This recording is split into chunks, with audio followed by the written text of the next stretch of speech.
বাংলাদেশ জাতীয়তাবাদী স্বেচ্ছাসেবক দলের কেন্দ্রীয় সভাপতি এস.এম. জিলানীর গাড়িবহরে গোপালগঞ্জের আওয়ামী লীগের চিহ্নিত হাসিনা লালিত সন্ত্রাসীদের হামলায় নৃশংসভাবে নিহত কেন্দ্রীয় কমিটির ক্রীড়া সম্পাদক শওকত আলী দিদারের খুনিদের গ্রেফতারের দাবিতে খুলনা সদর থানায় স্বেচ্ছাসেবক দলের বিক্ষোভ মিছিল।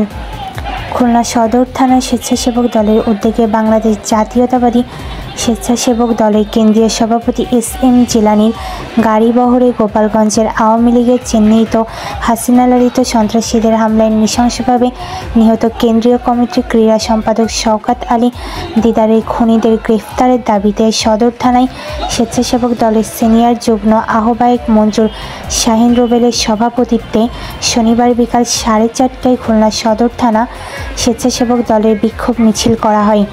উক্ত অনুষ্ঠানে প্রধান অতিথি হিসেবে উপস্থিত ছিলেন খুলনা মহানগর বিএনপির আহ্বায়ক অ্যাডভোকেট শফিকুল আলম মনা। তিনি তার বক্তব্যে বলেন, আওয়ামী লীগের যে কোনো অপকর্ম শিকড়সহ সমূলে হবে। এই নৃশংস হত্যাকাণ্ডের কঠিন থেকে কঠিনতম বিচারের দাবি জানান। উক্ত সমাবেশে খুলনা সদর থানায় 9টি ওয়ার্ড একত্রে নগরীর গোলকমণি পার্কে একত্রিত হয়ে বিক্ষোভ মিছিল টি নগরীর ফেরিঘাট মোড় ঘুরে খুলনায় বিএনপির প্রধান কার্যালয়ে মিছিলটি সমাবেশ করে শেষ হয়।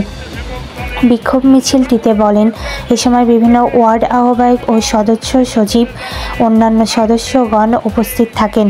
বদরুল আলম, কাজী মাহমুদ আলী, শের আলম শান্তু, ইকরামুল হক হেলাল, আলী আক্কাস ও সদর থানার নাইম হাসান হাবিব, মোহাম্মদ রিপন শিকদার, মিজান সর্দার, আলামী শেখ আসাদুজ্জামান রিপন, শফিকুল ইসলাম সজল, মাহমুদুল হাসান পলাশ, এজাজ মোল্লা, মোহাম্মদ জাফর হাওলাদার, ফিরোজ হাওলাদার, মোহাম্মদ ডালিম, ইকবাল হাসান, বাবু কাজী, মোহাম্মদ রিপন, স্বপন শেখ, কবির কাজী, মোহাম্মদ ভুট্টো, মোহাম্মদ আকবর সহ স্বেচ্ছাসেবক দলের নেতৃবৃন্দ উপস্থিত ছিলেন। তাসনিয়া ইসলাম ঋতু, 64 নিউজ টিভি, বাংলাদেশ।